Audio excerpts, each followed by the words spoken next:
हज का मकसद, हज सिर्फ इबादत या इंसानियत के मसाइल का हल? क्या हज सिर्फ तवाफ, अरफात और दुआओं का मजमुआ है, या ये एक आलमी इनकलाब की बुनियाद है? रसूल अल्लाह सल्लल्लाहु अलैहि वसल्लम ने इंसानियत के लिए ऐसा पैगाम दिया जिससे गुलाम आजाद हुए और जालिमों के तख्त लर्ज़ उठे।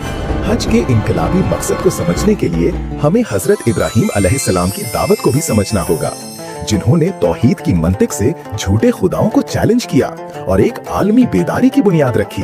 उन्होंने सितारे को देखा, कहा ये मेरा रब है, मगर जब वो गुरूब हो गया तो कहा मैं गुरूब होने वालों को रब नहीं मानता। फिर चांद देखा, फिर सूरज, और इंसानियत को अक्ल फितरत की रोशनी में पैगाम दिया, झूठे माबूदों से निकलकर सिर्फ एक रब की बंदगी इख्तियार करो।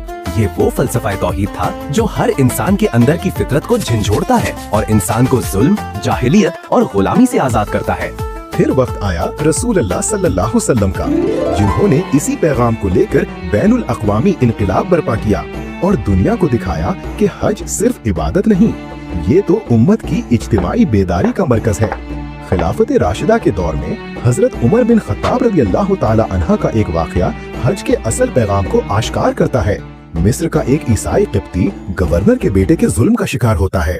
हजरत उमर रज़ियल्लाहु ताला अन्हा उसे मदीना बुलाते हैं और जब वो आता है तो इंसाफ की वो तारीख रकम करते हैं जो रहती दुनिया तक मिसाल है। मार इसे, यही वो है जिसने तुझे मारा था।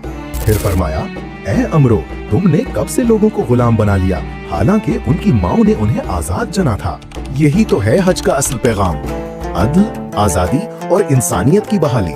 लेकिन अफसोस, आज का दौर G7, G20 और दीगर आलमी इजलासों में दुनिया के फैसले होते हैं, जबकि हमारा हज एक खामोश मजमा बन चुका है।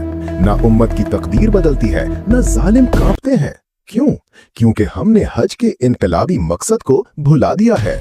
जून 2025, रहबर मुअज़्ज़म आयतुल्लाह खामेनी का हज के मौके पर एक जोरदार पैगाम सामने आता है। सहयूनी हुकूमत मुजरिम है और अमरीका इस जुर्म में शरीक है।